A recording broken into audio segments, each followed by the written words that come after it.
A cyberweapon is a malware agent employed for military, paramilitary, or intelligence objectives. General characteristics. Requirements for the term vary widely. The most common criteria seem to be for a malware agent which is sponsored or employed by a state or non-state actor, meets an objective which would otherwise require espionage or the use of force, is employed against specific targets. Sponsor. Part of the distinction from other malware is that the agent is sponsored, that is commissioned, developed, and/or actually used, not by a black hat hacker or organized criminal group, but instead by a state or a non-state actor, the latter potentially including terrorist groups and other entities proposed in 4 gigawatts doctrines. Objectives. A cyberweapon performs an action which would normally require a soldier or spy, and which would be considered either illegal or an act of war if performed directly by a human agent of the sponsor during peacetime.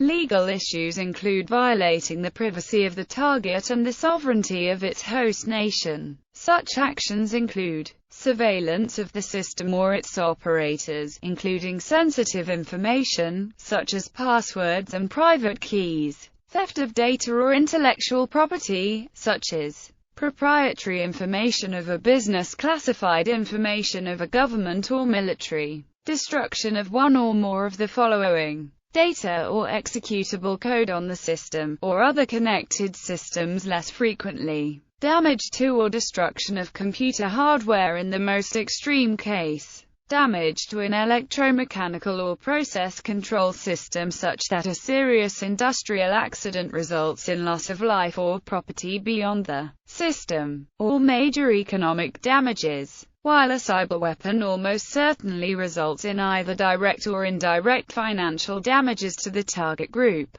direct financial gains for the sponsor are not a primary objective of this class of agent. Target. Unlike malware used by script kiddies to organize botnets, where the ownership, physical location, and normal role of the machines attacked is largely irrelevant, cyberweapons show high selectivity in either or both of their employment and their operation. Before the attack, cyberweapons usually identify the target using different methods. Likewise, malware employed by fraudsters for the theft of personal or financial information demonstrates lower selectivity and wider distribution. Distinctions from viruses and other malware. Note that self-replication is not a requirement. As such, not all cyberweapons are viruses, and not all viruses are necessarily cyberweapons. Without this capability, however, an alternate vector is required to get the agent onto the target system. Likewise, compromised access alone, such as that provided by a rootkit, is not diagnostic of the employment of a cyberweapon. While the term is frequently used by the press, some articles avoid it, instead using terms like internet weapon or virus. Mainstream researchers debate the requirements of the term while still referring to the employment of the agent as a weapon, and the software development community in particular uses the term more rarely. Probable cyberweapons.